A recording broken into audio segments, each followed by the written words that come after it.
6:35 en el territorio continental ecuatoriano, buscando la verdad en la revista de Opinión Democracia. Queremos saludar al doctor José Chalco Salgado, constitucionalista y académico. Lo invitamos a dialogar sobre al menos dos temas: la vigencia de esta Constitución, que solo se recoge los derechos, las garantías y no los deberes y las responsabilidades. Partiendo como premisa, doctor José Chalco, muy buen día, de un hecho: nuevos proyectos urgentes en materia económica, y cuál debiera ser la respuesta de esta Corte Constitucional. ¿Debe seguir con un sesgo político, con una calificación de si es urgente o no en materia económica, cuando uno de los proyectos, por ejemplo, se refiere a los créditos estudiantiles? Hay mora por años y ahora hay una urgencia? Pero ¿qué debiera decir la Corte Constitucional? Doctor José Chalco, buen día. Buenos días, estimado licenciado Rivadeneira, y buenos días a quienes nos escuchan a través de este prestigioso y muy querido medio de comunicación. Yo creo que hay que empezar señalando algo categórico y fundamental. La Constitución es un instrumento político, luego jurídico, cuyo máximo fin, cuyo máximo objetivo es frenar al poder. Pero ojo, cuando hablamos de frenar al poder, no podemos entender únicamente como la Asamblea, únicamente como el presidente de la República, únicamente como el servidor de primera o de quinta y cuarta fila. No, también los jueces. La Constitución, al ser un instrumento de freno al poder, es un instrumento en consecuencia que tiene que precisamente limitar, acompasar el ejercicio del poder público, el ejercicio sea del servidor electo por elección popular, o sea el ejercicio del servidor nominado, designado, como es el caso de un servidor judicial o de un juez. Esto yo creo que es fundamental decirlo de arranque. Esto es fundamental para la comprensión entonces de los ecuatorianos sobre qué es esta Constitución, para qué sirve esta Constitución. Eso es lo fundamental.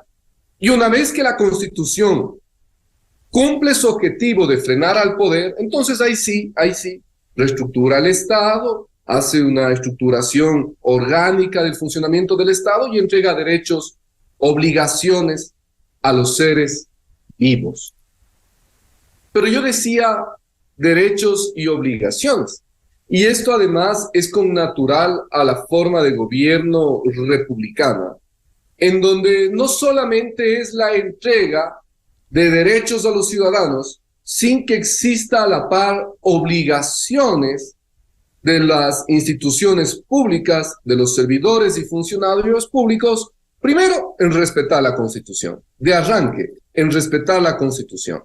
Y segundo, obviamente, en distintas actividades que estos realizan, que tienen que tener pues una dosis importante de responsabilidad.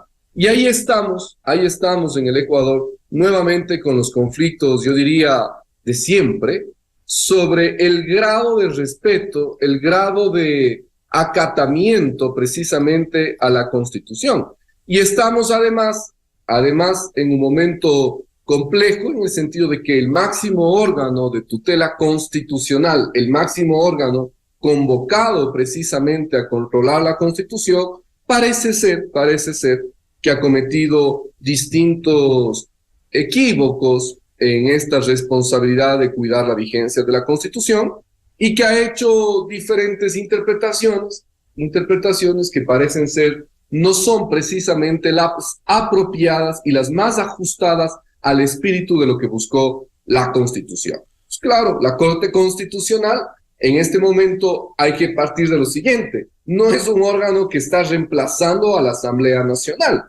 No, la Corte Constitucional no puede considerar ni expresa ni tácitamente que esta viene en sustitución del Parlamento, porque no es que llega a la Corte Constitucional a reemplazar la deliberación, no es que llega a la Corte Constitucional a buscar razones y argumentos ciudadanos, no, porque precisamente no estamos en un tiempo de una lógica ordinaria, en un tiempo de un procedimiento ordinario en donde usted pueda tener un debate sobre los proyectos normativos que el Ecuador requiere en un pleno legislativo con comisiones de tratamiento y además con comisiones ciudadanas en donde se escucha a los ciudadanos. No es ese el momento. Es un momento precisamente extraordinario, distinto al tiempo ordinario, en donde la Constitución, en su artículo 148, en su artículo 135, en la lógica precisamente del modelo de Estado, un Estado constitucional de derechos y justicia, lo que pretende es darle preeminencia, lo que pretende es darle relevancia a la organización judicial como guardián de la Constitución y además como el encargado de hacer precisamente un examen de constitucionalidad de las propuestas de decretos ley que el presidente envíe. Ahí la Corte Constitucional, entonces, debería, en este tiempo, ojalá proceda así, la respetuosa Corte de Cortes, debería evitar las audiencias públicas, debería evitar los amicus curiae, además que se pone un número mínimo de amicus curiae máximo para intervenir, que recuerdo en alguna providencia del caso 1.23 se puso que solo 10 amicus curiae, en el 2.23 no se puso un límite, pero se hicieron en ambos casos audiencia. La Corte debe evitar aquello, porque la razón procesal de las audiencias es precisamente para escuchar a los sujetos o partes procesales en un litigio. Y aquí no hay ningún litigio. Aquí lo que hay es un intento de, en lo poco que resta a la actual gobierno, hacer lo que tiene que hacer y ser un gobierno más sagaz, más efectivo en las urgencias y en las necesidades de este país. Entonces la Corte, ahora que le corresponde nuevamente realizar sus dictámenes de examen constitucional, tiene que hacer aquello, ¿no? Hacer un examen constitucional, pero sin embargo, apreciado licenciado Rivadeneira, hay algunos puntos que debemos tener claros respecto de lo que la Corte Constitucional ya sentó en su precedente, de lo que ha revisado ya sobre materia tributaria y zonas francas en sus dos últimos dictámenes sobre la materia que nos ha convocado el día de hoy tratar, y en esos dos precedentes ya nos dice la Corte, pues, que es de su interés, que es de su afán, que es de su competencia y atribución mirar, valorar la urgencia económica y otros elementos más. La Corte ya nos ha dicho que eso es lo que va a realizar y pues el Ejecutivo tendrá que ajustar sus dictámenes. Yo he leído, perdón, no sus dictámenes, sus propuestas de decretos ley. Yo he leído sus decretos ley enviados a la Corte Constitucional. Creo que los decretos ley se ajustan a los precedentes establecidos por la Corte. El uno que usted bien citaba respecto de materia de educación, los créditos educativos, y este otro sobre reestructuración empresarial, que entiendo que el presidente lo considera urgente económico para el Estado, y yo creo que las motivaciones y justificaciones que este está desarrollando en los proyectos, pues efectivamente muestran de que esto es necesario, que es inminente, que es un requisito impostergable para el desarrollo de distintos espacios y zonas, grupos sociales del país. De los dos proyectos que ha remitido el Ejecutivo, los últimos, urgentes en materia económica, doctor Chalco, el primero, ¿acaso no debiera tener una valoración de urgente en materia económica el crédito estudiantil, cuando efectivamente han pasado unos dramas los estudiantes que desde hace años están allí estancados con sus créditos. Vea, licenciado, esto es muy sencillo darse cuenta de que así mismo es. Primero lo fundamental, lo de arranque, para que la audiencia nos comprenda, ¿no? El Ejecutivo, a lo que usted se refiere, efectivamente ha enviado una propuesta denominada Decreto Ley de Apoyo Financiero a favor de beneficiarios coactivados de créditos educativos, becas y ayudas económicas, es un nombre un poquito largo, bastante esbelto. Pero lo que sucede es de que efectivamente el objeto de regulación de esta propuesta de decreto ley es apoyar, ¿no?, a los beneficiarios que han sido coactivados por estos créditos educativos, estas ayudas económicas y becas. Pero hay que ser muy claros en lo siguiente, que esto está pensado, por sobre todo este decreto ley, está pensado en la revisión que he realizado respecto de aquellos que se encuentran en una situación de vulnerabilidad social y económica. Entonces, claro, establece un régimen especial de facilidades de pago. Eso es, un régimen especial de facilidades de pago e incluso, en algunos supuestos, llega a la lógica de una condonación de deudas. En otros casos, a un periodo de gracia. Y esto es para aquellas personas que se encuentran, en el último caso, el periodo de gracia, por ejemplo, desempleados. Y en el otro supuesto, para quienes se encuentran bajo una línea de necesidad social, porque existe discapacidad, porque existe una necesidad de condonación, porque hay una dependencia o un familiar hasta segundo grado de afinidad o consanguinidad que tenga discapacidad definitiva y mayor a un 76%. Entonces, claro, es un proyecto normativo que, si bien es cierto, va directamente regulado para quienes se encuentran en esta condición de haber obtenido un crédito educativo y encontrarse en un proceso precisamente de ejecución, ¿no?, de ejecución de estos créditos coactivados. Para ellos va este beneficio, para este grupo social va esta propuesta de decreto legislativo que indudablemente, como usted ya bien advertía, no puede ser visto como una cuestión que no sea urgente, como algo que no sea inminente. Yo recuerdo de los dictámenes, apreciado licenciado, que la Corte Constitucional, precisamente una de sus reflexiones respecto de la urgencia,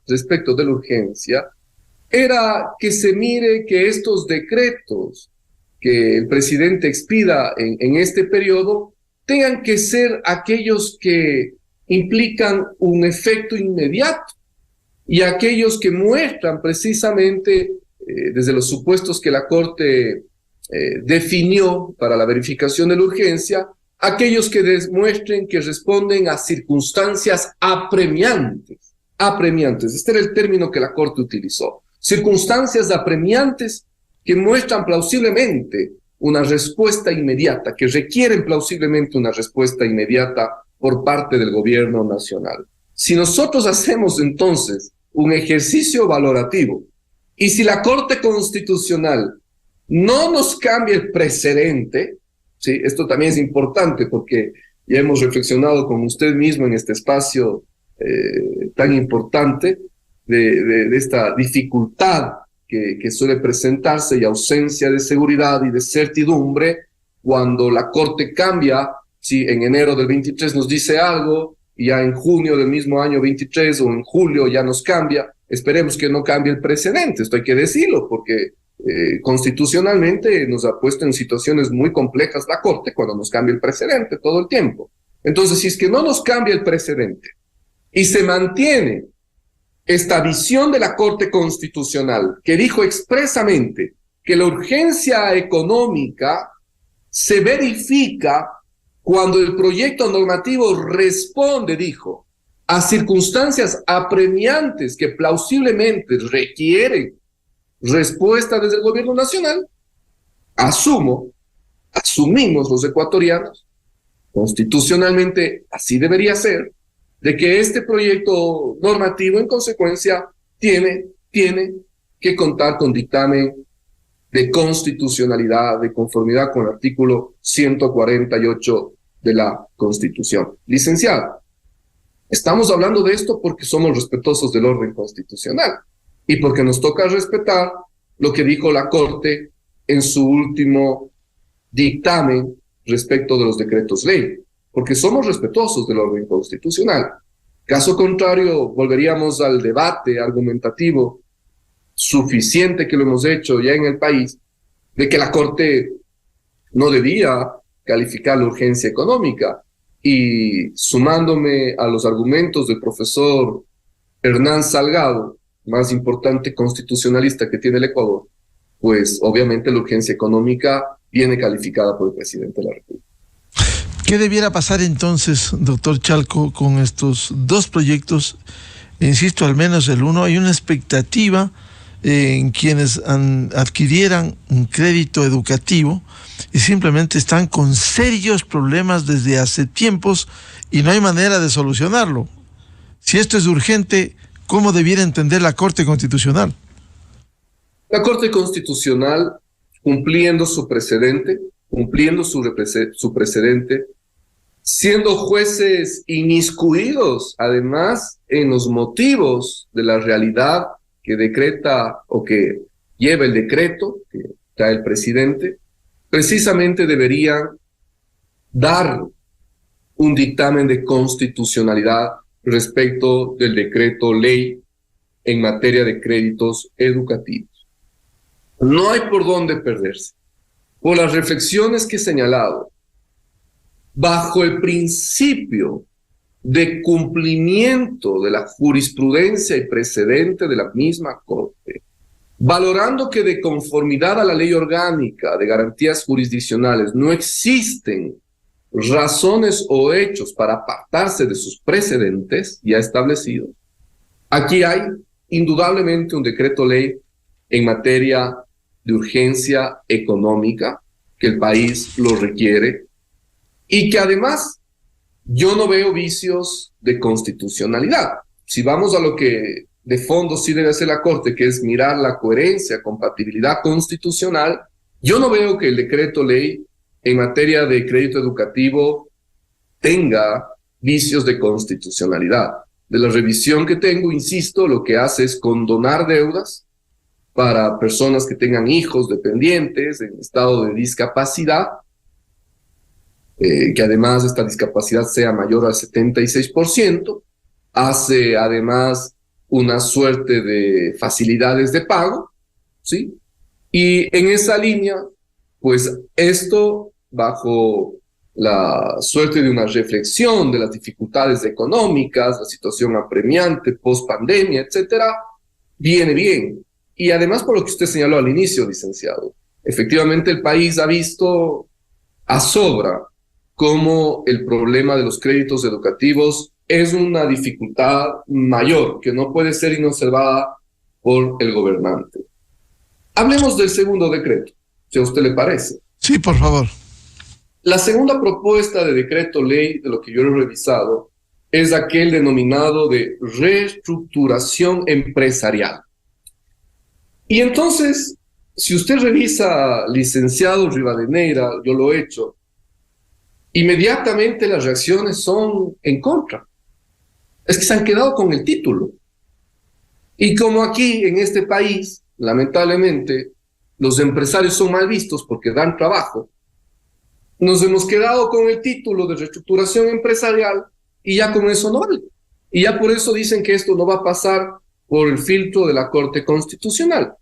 Pero yo reflexiono un poco más allá. Hay que ir más allá de los títulos. ¿Qué es lo que tiene el contenido del decreto, de la propuesta de decreto ley, de lo que he revisado, estudiado para precisamente estar con usted, licenciado Rivadeneira? Esta propuesta es una propuesta de lo que se denomina en la teoría del derecho societario como procesos urgentes e inminentes de salvamiento. Procesos urgentes e inminentes, así se denominan en la doctrina, ¿verdad? Procesos inminentes, urgentes para salvar a las compañías cuando éstas se encuentran dentro de una inminente insolvencia o cuando éstas se encuentran en un proceso ya de insolvencia. ¿Y qué es lo que busca, licenciado? No judicializar todo. La reestructuración empresarial en los ordenamientos jurídicos es abordada como procedimientos alternativos para no llevar a juicio, para no llegar a procesos judiciales engorrosos, complejos a las empresas que se encuentran en procesos de insolvencia o en una inminente insolvencia. ¿Qué esto sucede? Pues, cuando usted tiene en el país emprendimientos, los emprendimientos en su momento dado llegan a ser de tal nivel de formalidad que se convierten en empresas. Las empresas pagan tributos y las empresas contratan a gente, contratan a la población, dan trabajo en distintas áreas. Estas empresas, por el giro de su negocio, estas empresas, por las actividades que realizan, podrían llegar a tener en algún momento dificultades con sus acreedores. Las empresas también piden créditos. Las empresas también piden deuda. Y esas deudas podrían en un momento tener la dificultad de ser honradas, de ser pagadas, de ser cumplidas. Y precisamente para evitar juicios por los incumplimientos, para evitar juicios, procesos judiciales traumáticos que traigan después embargos, que traigan después ejecuciones de sentencias por deudores, etcétera, buscan un proceso de reestructuración previo que permita dar soluciones urgentes para que siga a flote.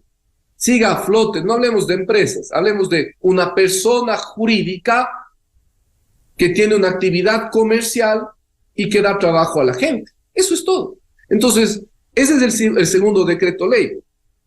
Eso no es urgente económicamente, pero claro que lo es. Claro que lo es. Eso no es algo que sea importante, así como el crédito educativo es para un sector, esto no es importante para otro sector, además con mayor amplitud, pues precisamente porque son fuentes laborales. Pero por supuesto que lo es. Entonces yo no le veo a este segundo decreto ley enviado tampoco que tenga ningún error ni ninguna dificultad. Insisto, valoración que estamos reflexionando, licenciado, porque como hombre de derecho que soy, y usted, respetuoso del marco jurídico que lo es, nos toca reflexionar desde lo que la Corte ya nos ha dicho. La Corte que nos ha dicho, que ella va a valorar, que ella va a mirar, que ella va a determinar la urgencia económica de los decretos ley. Entonces, si es que esto es así, y mirando lo que la Corte Constitucional nos ha dicho, que es lo urgente para el país y que es lo urgente económico, esto no va a tener dificultad tampoco, no debería. Y este decreto ley debería contar con un dictamen de constitucionalidad, obviamente, si es que no miramos únicamente el título y si es que obviamente logramos tener la personalidad suficiente, el conocimiento suficiente para salir de libretos y salir de ideologías que nos impidan valorar desde lo fundamental y la institucionalidad del país y de los distintos sectores económicos que tiene el Estado. Es decir, la Corte Constitucional debiera dar paso y no quedarse en la discusión de si es o no es urgente en materia económica, atribución que de acuerdo al artículo 148 de la Constitución tiene expresamente el Ejecutivo. Esto es así. Esto es así. Primero, la Corte no debe ir a donde no conoce, que es precisamente la materia en su fondo económico, macroeconómico. Ya vimos de que de alguna manera ahí hay dificultades. La Corte debe mantenerse en su reflexión jurídica, en su profunda reflexión de constitucionalidad. Lo fundamental es eso. Sin embargo, licenciado Rivadeneira, insisto, en un modelo constitucional, en un Estado constitucional como el ecuatoriano, nos corresponde, así como respetamos la Constitución, nos corresponde respetar la jurisprudencia y las decisiones obligatorias de cumplimiento que emite la Corte Constitucional.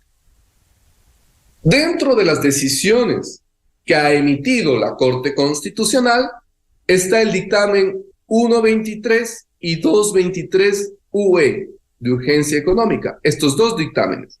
Y estos dos dictámenes en la Corte Constitucional que fueron realizados, nos han dicho los jueces de la Corte que ellos van a valorar la urgencia económica y nos señalan que la urgencia económica es aquello que requiere una inminente acción por parte del gobierno central, es aquello, de acuerdo a la Corte Constitucional, que responde a circunstancias apremiantes, dijo la Corte.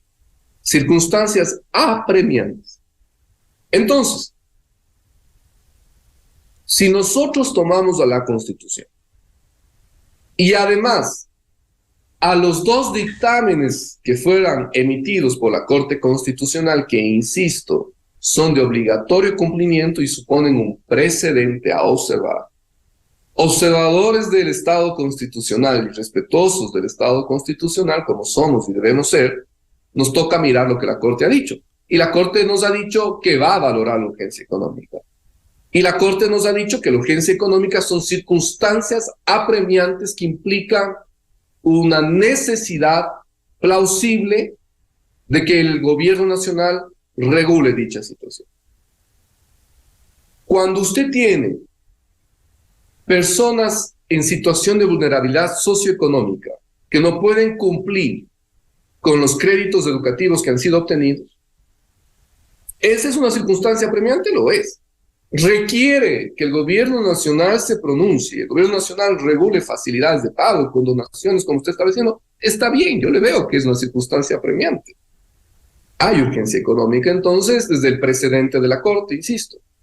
El segundo, esta suerte de la reestructuración empresarial que implica un proceso concursal que se denomina, para evitar instancias judiciales, quiebra, insolvencia, de quienes están laborando, institucionalizando a las compañías que dan trabajo, tiene sentido, precisamente para buscar mecanismos entre acreedor y deudor que permitan solucionar y llegar a acuerdos concursales precisamente a tiempo y que eviten un desenlace más traumático como circunstancia apremiante. Es decir, yo insisto, bajo los dos dictámenes y los dos precedentes que la Corte ha marcado, indudablemente estos dos proyectos de decreto ley deberían contar con dictamen de constitucionalidad. Doctor Chalco, en definitiva, estas dudas por la experiencia con los dos primeros decretos urgentes de materia económica, el uno que fue aprobado reforma tributaria y el otro de zonas francas que no lo fue calificado, simplemente está demostrando que esta constitución que generó tanta expectativa desde el 2008 está siendo una constitución fallida. Yo me llamo constitución fallida por lo siguiente. El espíritu de la Constitución, cuando estableció esta figura de la muerte cruzada, que gusta a algunos, a mí personalmente nunca me ha gustado la muerte cruzada porque es una figura muy mal traída del sistema parlamentario, pero bueno, está en la Constitución y hay que respetar, nos guste o no nos guste, está en la Constitución. Cuando se estableció la figura de la muerte cruzada, y vale revisar las actas de la Asamblea Constituyente que la diseñó, usted determina, encuentra que la muerte cruzada fue establecida, configurada en la Constitución ecuatoriana con la finalidad de que pueda ser una válvula de desfogue, de escape, de solución, precisamente a los conflictos históricos de este país, además no es nada nuevo, que puedan existir entre el Parlamento y el Ejecutivo. Cuando los niveles de ese conflicto escalan a tal magnitud que implican ausencia de gobernabilidad en el Estado. Para eso se diseñó la muerte cruzada. Y la muerte cruzada lo que pretendía, lo que buscaba, lo que quería, era precisamente salir de una crisis salir de una crisis y entregarle al Ejecutivo la atribución, la potestad de hacer lo que no le permitía hacer el Parlamento. Es decir, hay que partir de esto. Es una crisis que existe, es una crisis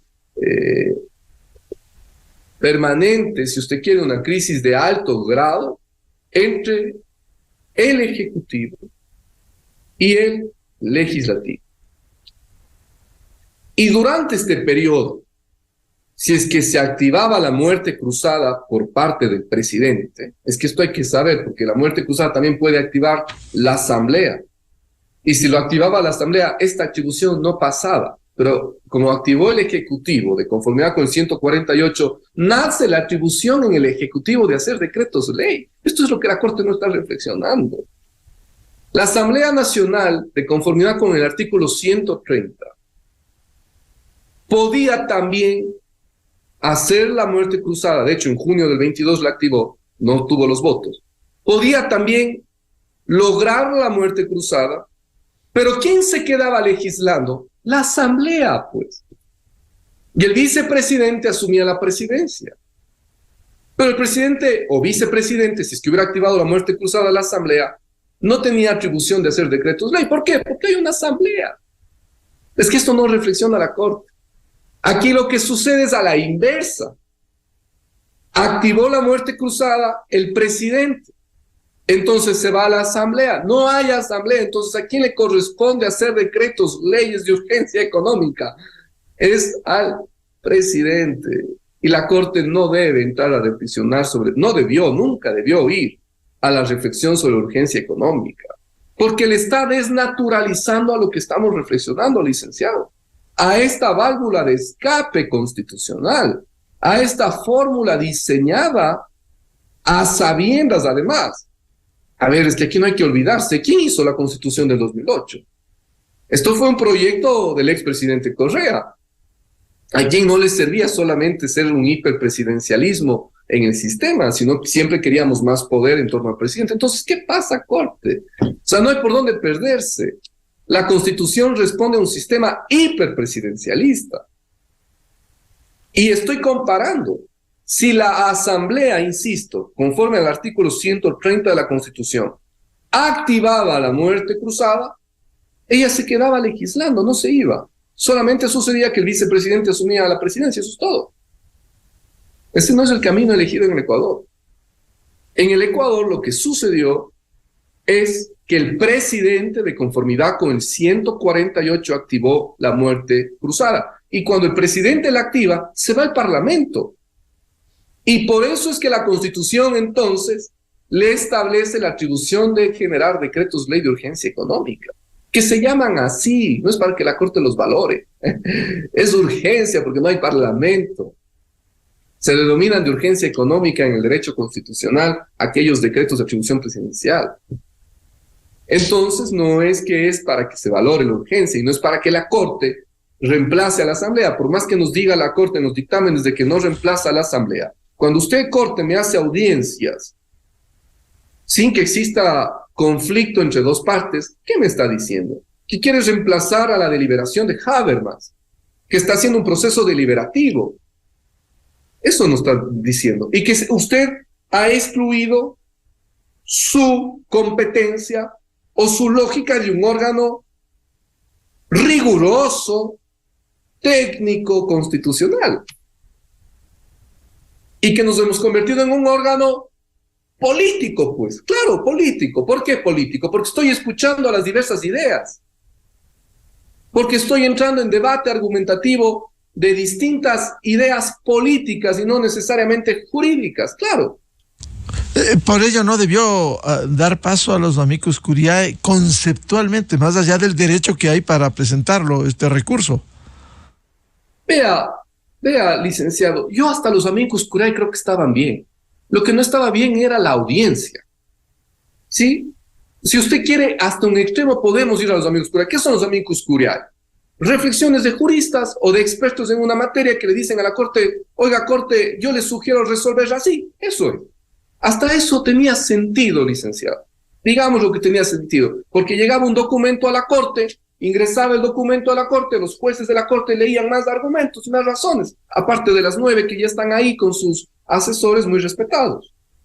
Llegaba un nuevo argumento, hasta ahí, pero hacer audiencia para que se diga de todo, no está bien, porque eso no es el trabajo de una Corte. Insisto, además porque no se ha comprendido que la muerte cruzada también puede ser activada por la Asamblea y que ahí la Asamblea seguía manteniendo y conservaba su atribución de deliberación, de debate y de creación normativa. Aquí es distinto el momento, es diferente la situación jurídica, porque fue una muerte cruzada activada por el Ejecutivo. Y ahí ya no hay parlamento. Y ha sido, entonces, por la Constitución, no porque el Ejecutivo lo quiere, por favor, por la Constitución diseñado, establecido en el artículo 148, que entonces expedirá decretos, leyes de urgencia económica por ausencia del Parlamento. Doctor Charco, en la práctica de este análisis que usted nos ha ilustrado sobre la constitucionalidad y la aplicación de la Carta Fundamental, se da cuenta de que esta Constitución de Montecristi del 2008, en su intención de regular estos procesos, no ha permitido salir plenamente de la crisis y, por otro lado, también frenar las acciones de otras funciones del Estado. Oiga, yo le digo con mucha honestidad que la Constitución se respeta y la Constitución se la respeta. Ojo con lo que digo. La Constitución se respeta y se la respeta. ¿Cómo logramos la segunda dimensión? Se la respeta. Con funcionarios, con servidores, con jueces que precisamente coadyuven a ese fin. Con jueces, con servidores que hagan una correcta interpretación de la Constitución, de su alcance constitucional, de su dimensión constitucional, sin ir a donde no deben ir, sin entrar a donde no deben entrar. Ya es bastante con tener una Constitución tan frondosa, de 444 artículos, disposiciones generales, disposiciones transitorias y un preámbulo. Ya es bastante frondosa la Constitución, como para que más frondosas sean las interpretaciones sobre ella. ¿Qué quiero decir, licenciado? A la Constitución no hay que abrirla tanto, no hay que interpretarla tan en extremos, tan argumento sobre argumento que al final termina haciendo que la inosorbemos. Cuando usted tiene una Constitución tan frondosa, use la interpretación integral de ella mismo y listo. No hay por qué ir más allá en un examen de constitucionalidad llamado a ser por la parte de la Corte Constitucional en este tiempo. Simplemente usted ya tiene una Constitución frondosa, repito, de 444 artículos, disposiciones generales, disposiciones transitorias y un preámbulo. Ahí está todo. Ahí están los valores y principios suficientes como para interpretarla. El problema es cuando nos vamos más allá y cuando ingresamos a lo que yo ando denominando un derecho constitucional subterráneo. Un derecho constitucional subterráneo de argumentos, de laxitudes sobre la rigurosidad del derecho constitucional y de sus instituciones, que no es la moda discursiva de este día, que no puede ser la moda discursiva de cualquier capítulo del libro sin rigurosidad académica. Tiene que ser la rigurosidad de las instituciones del derecho constitucional, históricas, cómo surgen, cómo evolucionan y para qué sirven. La muerte cruzada hay que saber para qué sirve. Y si la muerte cruzada era para desfogar una crisis y no han permitido desfogar la crisis y nos han puesto un nuevo actor en medio de la crisis, antes Asamblea, hoy Corte Constitucional, a cual yo respeto muchísimo, pero es un nuevo actor que está en medio de la crisis, pues simplemente hay una Constitución fallida. Hay una Constitución que no ha podido cumplir con su objetivo y fin que había buscado, predeterminado, cuando esta fue realizada. Doctor Charco, esto que usted denomina derecho constitucional subterráneo impide la plena vigencia de la Constitución. Indudable. Es que no, el derecho constitucional tiene que ser a la luz. El derecho constitucional tiene que ser transparente.